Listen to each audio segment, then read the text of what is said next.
Welcome to Startup Stories, where we go behind the scenes of some of the most interesting and innovative tech startups in the world. Each episode will bring you in-depth interviews with entrepreneurs and business leaders sharing their personal stories on success, failure, and everything in between. So whether you're an entrepreneur yourself or someone that's just generally interested in the world of startups, then Startup Stories is the perfect place for you to gain insight and inspiration into some of the most exciting players in the game. So sit back, relax, and join us on a journey of startup stories. Danielle, welcome to Startup Stories podcast. How you doing? Good morning. Hi, Jordan. Thanks for having me. I'm well. I'm excited to chat. Good, my pleasure. All right, so for those that don't know who you are, could you give me a brief introduction, please? Sure. My name is Danielle Wall Elliott. I am the COO at Nayms, a startup in the insurtech and digital asset space. I have my background, I mostly in the digital asset crypto space. So right out of college, I was a little disenfranchised with what I had gone to school for. And so crypto became a great reprieve for me, kind of a opportunity, a what if. And so I started working for a company called Shapeshift, which I'm sure we'll get a little more into. And I worked there for 6 years and then joined Nayms about a year and a half ago. And yeah, we are building digital asset insurance marketplace. So we're trying to take on, the likes of Lloyd's of London, not a bad, opposition, not a bad competitor to help us achieve, and shoot for the stars there. We're trying to match the supply and demand side. And so the demand side in insurance is, they need capacity. And then the supply side being that crypto assets and, trying to help them get into this new asset class and find, a diversified additional opportunity in insurance. So it's an interesting place to be. 1 foot in kind of this centralized traditional world and 1 foot in this decentralized kind of new what if world. Absolutely. And we'd love to, it's good to see where you are now, but I'd love to run it back and really see where it all began. So for me to understand you the best I can, give me an idea of your earliest memory from when you grew up. Oh, wow. This is more like a therapy session. Let's see how far back. Earliest memories, I remember a lot of just playing with my siblings. My siblings were 10 and 12 years older than me. And I just always remember wanting to be older, wanting to be in their crew, wanting to hang out with them, listen to their music, and hang out with the older kids. But, and they did a good job of letting me, but it was also okay, you're like our kid sister, chill out. Did you're in Colorado now, is that right? Yeah. I grew up in North Carolina, though, so more on the East Coast in the U.S. Right, okay. So in terms of what it was like for you growing up, what was that like? Well, one other thing I just remembered, I remember my siblings teaching me how to read, so I just remember learning from them so much. That was another thing that just popped in my head. But yeah, growing up in North Carolina, where I grew up is a very rural community,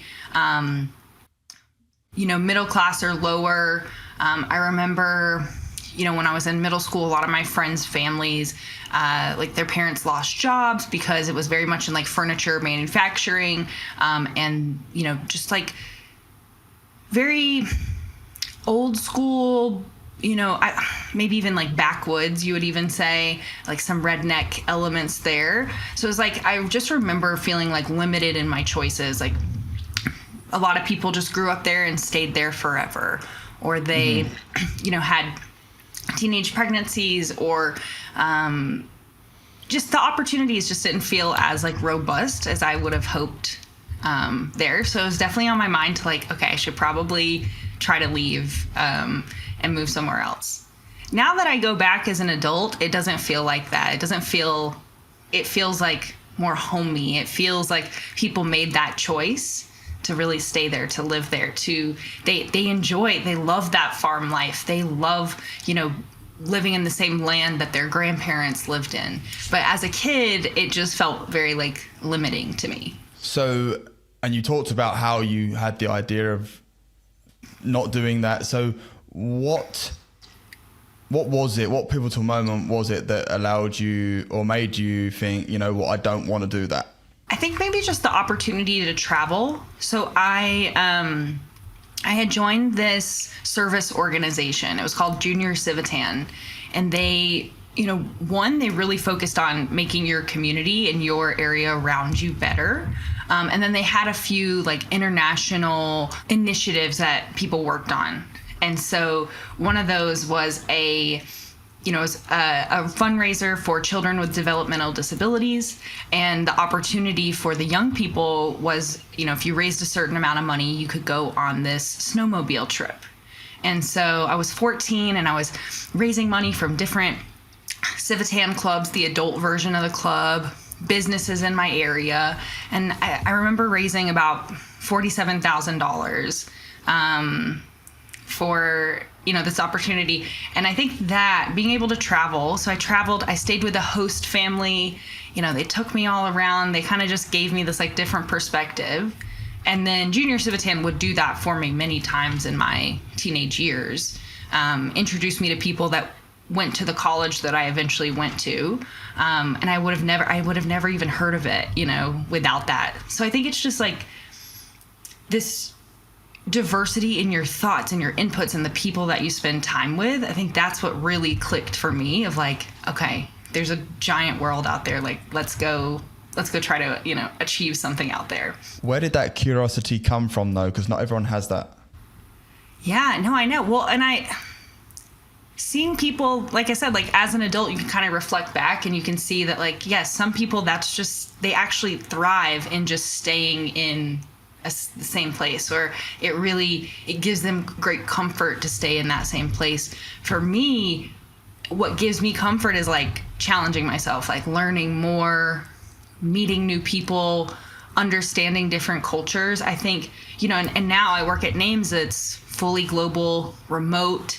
We have 18 people in 11 different countries. And so now it feels so amazing to be able to like connect with the world. I think that's why crypto interests me too. It's like, I want to, yeah, this is going to sound like the cheesiest part, but I want to be able to like make a change like throughout the world, or like do something to contribute to a lot of people's, you know, success, or maybe influence their lives in a positive way. So yeah, I don't know. It's just something inside of me, I guess. Mm-hmm. What was your first job? My first job, I mean, outside of like the typical, you know, babysitting my nieces or, doing some of those like volunteer things, I worked at this really small local restaurant. It was called Chef Santos.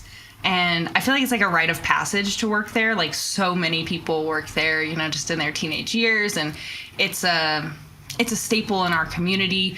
You know, it's like the nice fancy place in this like very rural community.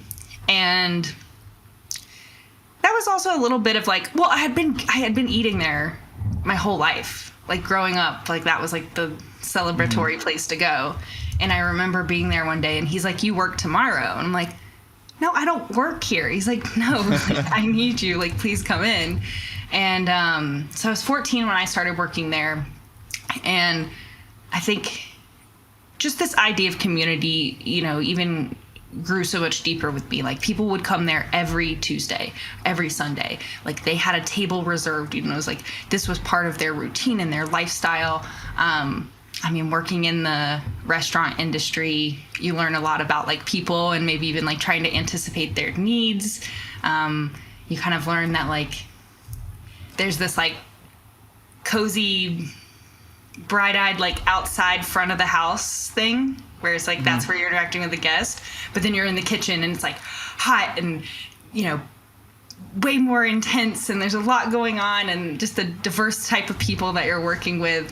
So it's a really unique place working in a restaurant. I think everyone should do it. You have a lot more respect for restaurant staff after you do, for sure. Yeah, I totally agree with you. And I know what you mean by the contrast of what you can see, what it's like in the restaurant, but in the kitchen, it's just chaos. Right. Right.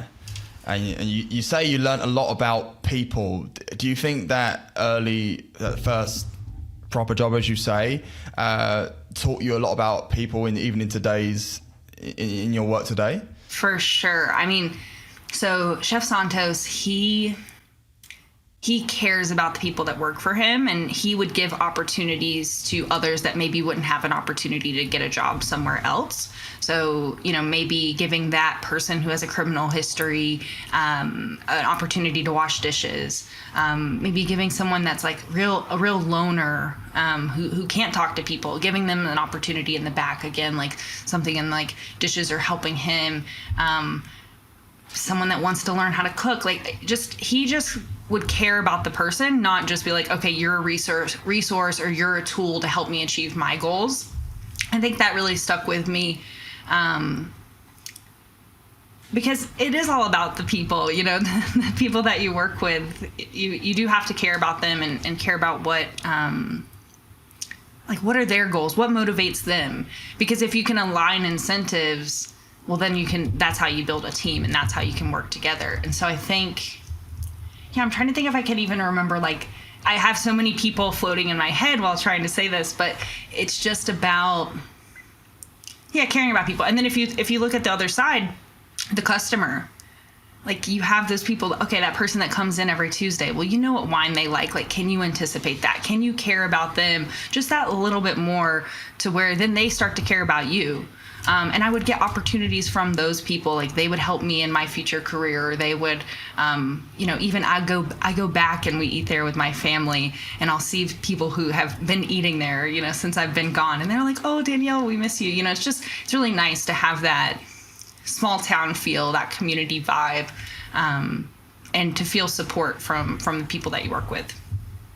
Yeah, I'm getting there. The importance of relationships. And the difference between a boss and a leader. It sounds like the guy you worked for was more of a leader. As you said, knew what people wanted, what motivated them, rather than just using them for their resources, right? Totally. Yeah, and I feel like that's very important, even in the bigger business. I mean, it's applicable in any size of business. In Nayms, for example, that would be obviously really important to make sure that the team in the tech people or whatever employee you have is treated the exact same way. So completely agree with you there.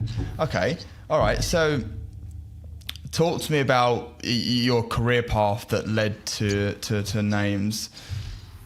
Yeah, well, as a young child, I always wanted to be in politics. I wanted to be the president of the United States. I just there was that kind of element that drove me to want to help people, I think. And so that was kind of the area where I leaned in. There was a U.S. senator from my hometown, and I think that stuck with me.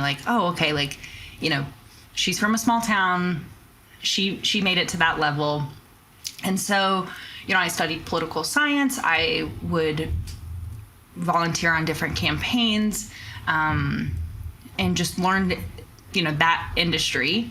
And then, once I got out of college, it just wasn't quite right. I had interned in DC, I had done a few things, and it wasn't exactly what I thought it would be. That's a little bit of you're too young to make that decision and really understand everything. Then you get in the real world and you're like, oh, okay. And so I kind of gravitated more towards libertarianism and just something that I just wanted something that's a little outside of that box in thinking. And so that in 2014 I discovered crypto from going to this meetup, and that really opened my eyes of we could actually make change. We could tap into this global world and this global economy without needing, say, the government to force change or create laws, which felt like a very slow and clunky process. And so, that was just an interesting, dive into what could be and what the possibilities were. And then in 2016, I got a job at Shapeshift, and that was a digital asset exchange. I was the 12th employee there. Very startup vibes, trying to teach, you're trying to teach people something new. Some of your customers understand it and know how it works, but it's very much an educational based thing. When I started, Ethereum didn't even exist, and so it was like trade your Bitcoin for Peercoin and Litecoin and Darkcoin, and we called it like a vending machine. So you put your Bitcoin in, get this other one out. You didn't need KYC, you didn't need an account. It was supposed to be very quick and easy in this new world of crypto that was very maybe hard to understand at first. And then that team just continued to grow and grow and grow. And it was amazing. We saw, I think it went up to about 150 people while I was there. And so that the company changes. It goes through so many, not only are you dealing with the market cycles of crypto and these bear and bull markets. So you've got those ups and downs, but just growing a company and the way that people interact with each other once you start building more hierarchies and once you start having larger teams and, once you start having support tickets of 40,000 support tickets in the queue. And it's okay, all hands on deck. It's doesn't matter what your job is, we have to get through this. So I think that, learning how to wear multiple hats there really helped me to be able to do what I do now. I've always been very organized and, very creative thinker, strategic thinker. I can see a problem and I know how I want to solve it. And so that gave me the opportunity with lots of problems to really hone in on that problem solving skill. And then eventually, I worked my way up. It was a good opportunity to start in such a small business and find many different roles that fit. And so I was the director of operations by the end of it. And I got to shadow the COO there and learn so much from him. And so when Shapeshift decided to decentralize and become a DAO, which is a, organization controlled by its token holders rather than, a regular traditional company that's, controlled by its shareholders, that was this great opportunity for me to be okay, now I've done my, I'm a caterpillar in the chrysalis, and now I'm coming out as a butterfly. And, and that's when I found my opportunity with Nayms and to become the COO. And so that's what I had wanted to be. And I was really driving and pushing towards that. So 6 years, basically another schooling with Shapeshift at this, startup school, if you will. And then now being able to come and apply that to another business has been really powerful. It's super cool because the problems aren't necessarily new.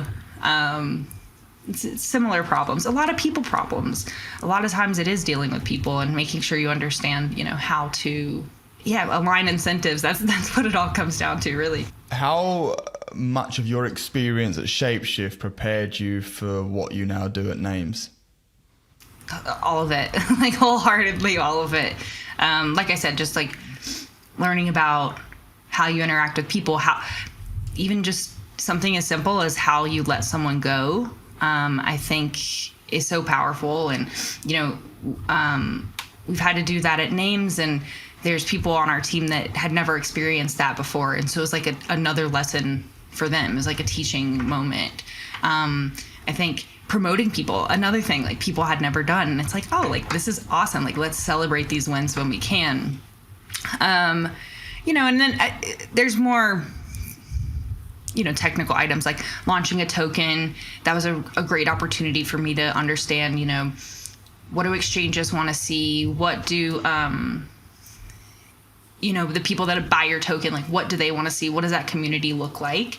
And so now, we'll be launching a token with Nayms, and it's great experience that I haven't before, but it changes so quickly that even still in that crypto space, you can feel oh, I did this before. It's no, you have to stay on the pulse of everything. You have to be up to date with what's going on.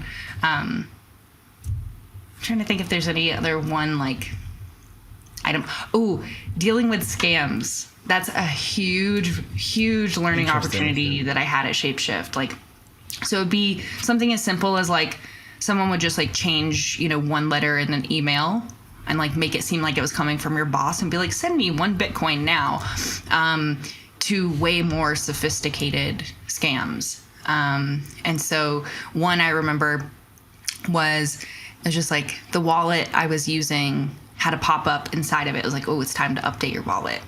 And so I'm like, okay, of course, like it's coming from the app. Like I tried to be so security minded. So I'm like, all right, let's do it.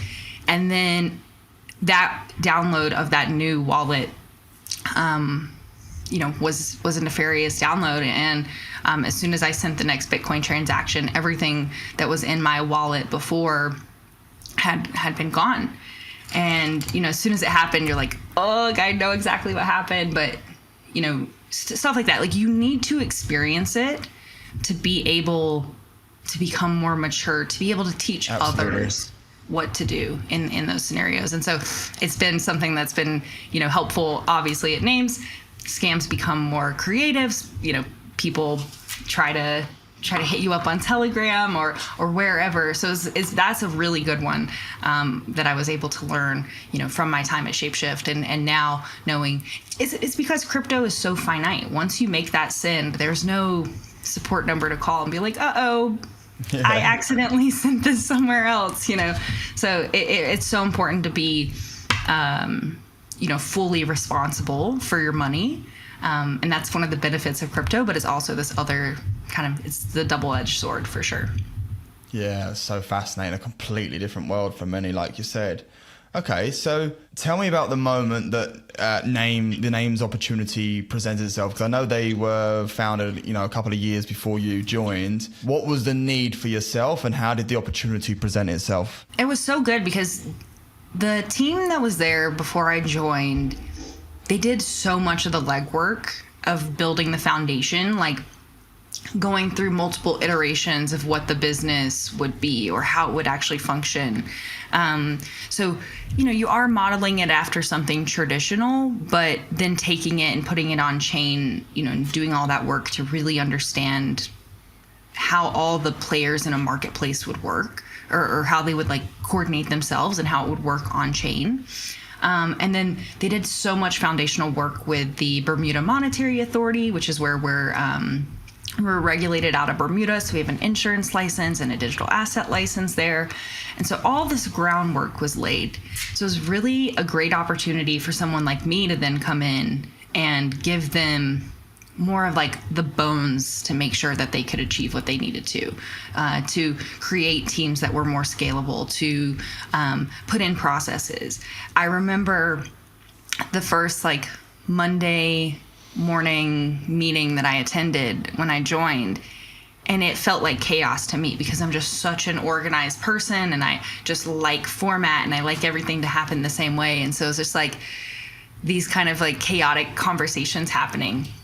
And I remember being like, hey, is it cool if I start leading this meeting? And so it's like, okay, simple.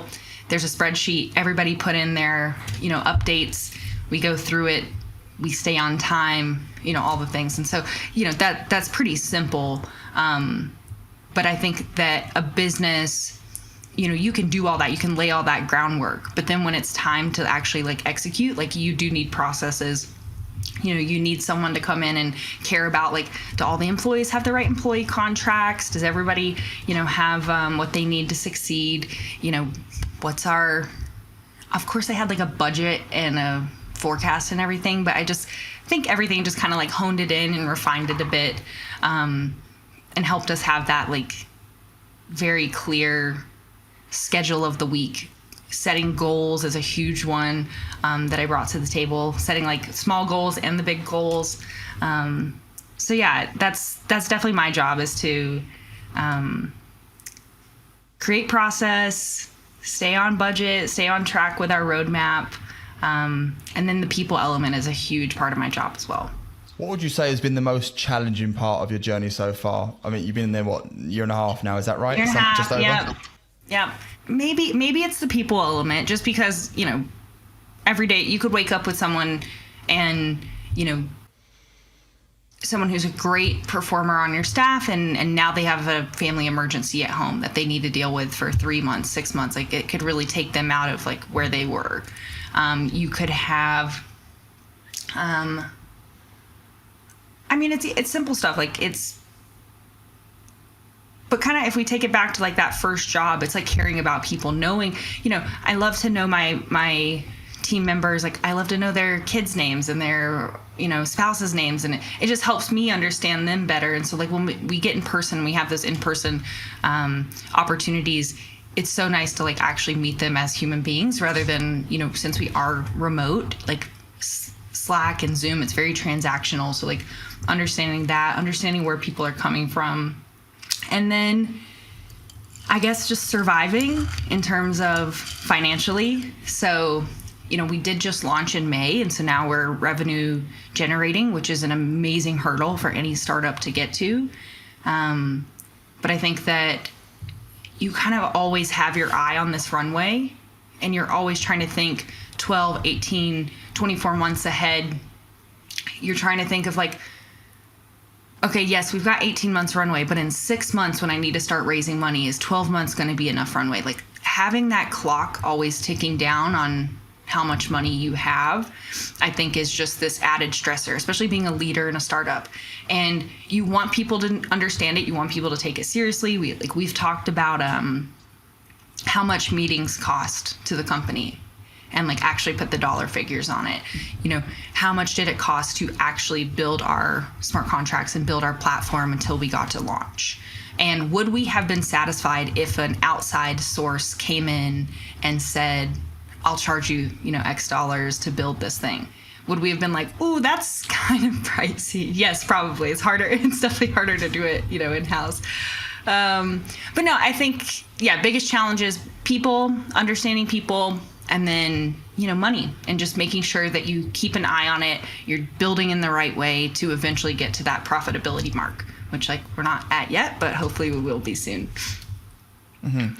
And of course, Nayms being a startup, what would you say is the key ingredient to building a successful startup? Because once you're, a big corporate company, it's a lot more established. It can be a little bit more seamless in the approach. How do you ensure success with a startup? I think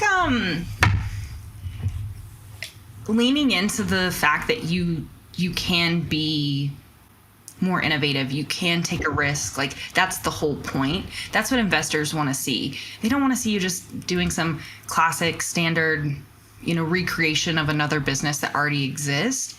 I think that, they want to know why now. They want to know like what's in 5 years, what's that opportunity look like for them. So I think you need to have a little element of like risk taking and innovation.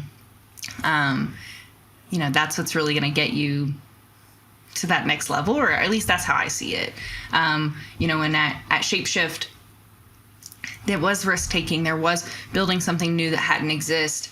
And then regulators did come down, and it had to change the business model. And it kind of, it took a turn for the worse. And so, sometimes those risks don't exactly pay off.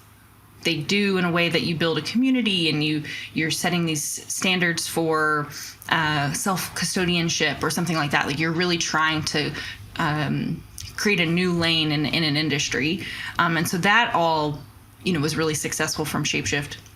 And then for Nayms, taking on an incumbent like the insurance industry, a 300-plus-year-old industry, to come in and say, hey, I actually think we can change it, make it more efficient, make it more seamless, make it more transparent. I think that is the opportunity that you have as a startup to like make change or have innovation. What would you say has been the biggest change since when you first joined Nayms to now? Somewhat like the business model. Like, we thought at first we would tokenize the policies, the individual insurance policies, and now we're tokenizing the capital for an entire insurance program.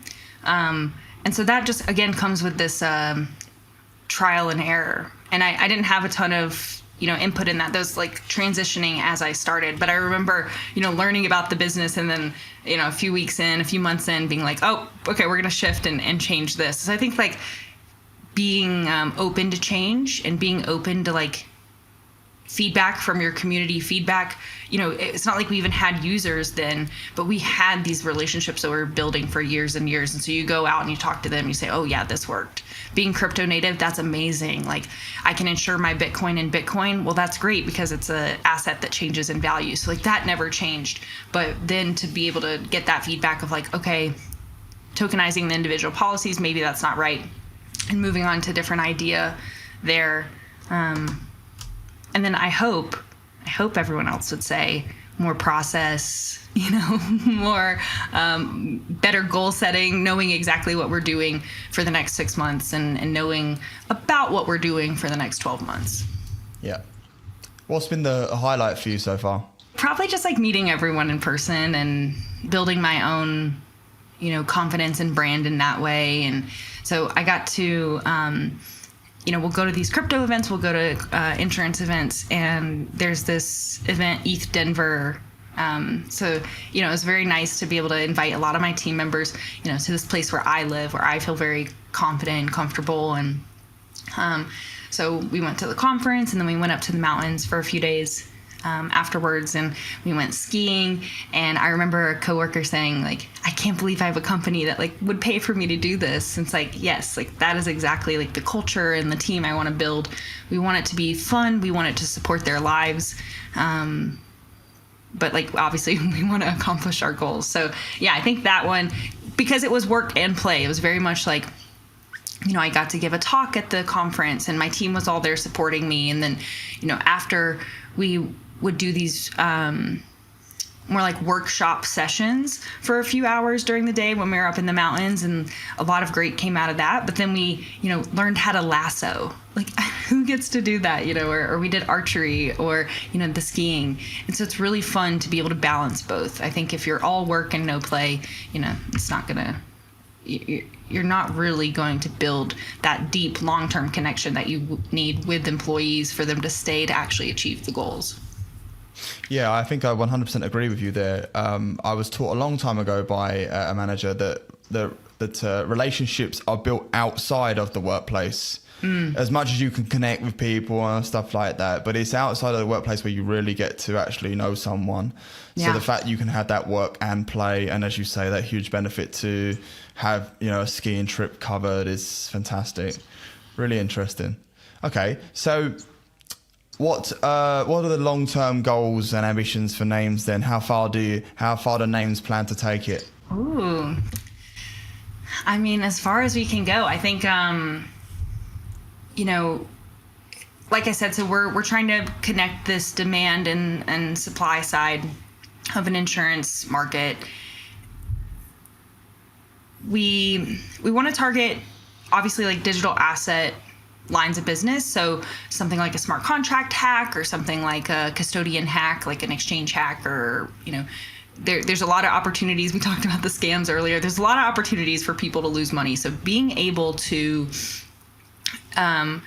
provide this platform where, new lines of business, they're hard to get off the ground. People say, oh, well, in crypto, there's not enough data out there for the pricing. So for us to be able to maybe facilitate some of that growth is a huge goal for us. So in the digital asset space specifically, we do have a goal to help influence, the mass adoption of crypto, to help mature this industry. And so I think that's great. That's just more, what do you want to give to the ecosystem that you're participating in?